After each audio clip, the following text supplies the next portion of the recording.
United States ഇറാനെ ആക്രമിച്ചതിന് പ്രധാന കാരണം സുരക്ഷയും ആണവ ആശങ്കകളും ചേർന്നതാണ് എന്നാണ് അന്താരാഷ്ട്ര വിലയിരുത്തൽ സൂചിപ്പിക്കുന്നത്. അമേരിക്കയും ഇസ്രയേലും ആരോപിക്കുന്നത് ഇറാൻ തന്റെ ആണവ പദ്ധതി സമാധാനപരമെന്ന് പറയുമ്പോഴും യഥാർത്ഥത്തിൽ ആണവായുധശേഷിയിലേക്ക് മുന്നേറുകയാണെന്നതാണ്. ഇത് മിഡിൽ ഈസ്റ്റ് മേഖലയിലെ ശക്തിസമത്വം തകർക്കുമെന്ന ഭയം വാഷിംഗ്ടണിലും തെൽ അവീവിലും ശക്തമായിരുന്നു. കൂടാതെ ഇറാൻ ലെബനോണിലെ ഹിസ്ബുള്ള, ഗാസയിലെ ഹമാസ് പോലുള്ള സായുധ സംഘങ്ങൾക്ക് പിന്തുണ നൽകുന്നുവെന്ന ആരോപണവും നിലനിന്നു. ഇത് ഇസ്രയേലിന്റെ സുരക്ഷയ്ക്ക് നേരിട്ടുള്ള ഭീഷണിയാണെന്ന് അവർക്ക് തോന്നി.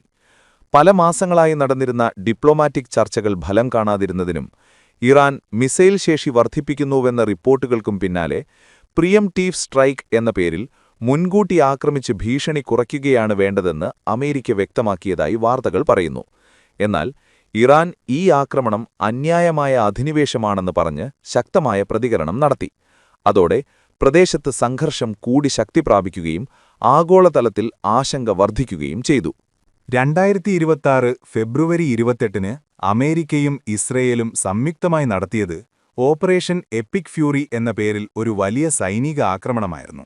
ഇതിന്റെ പ്രധാന ലക്ഷ്യം ഇറാന്റെ മിസൈൽ ശേഷിയും ആണവ യുദ്ധസാധന ശേഷിയും തകർക്കുക എന്നായിരുന്നു എന്ന് അമേരിക്കൻ ഭരണകൂടം പ്രഖ്യാപിച്ചു.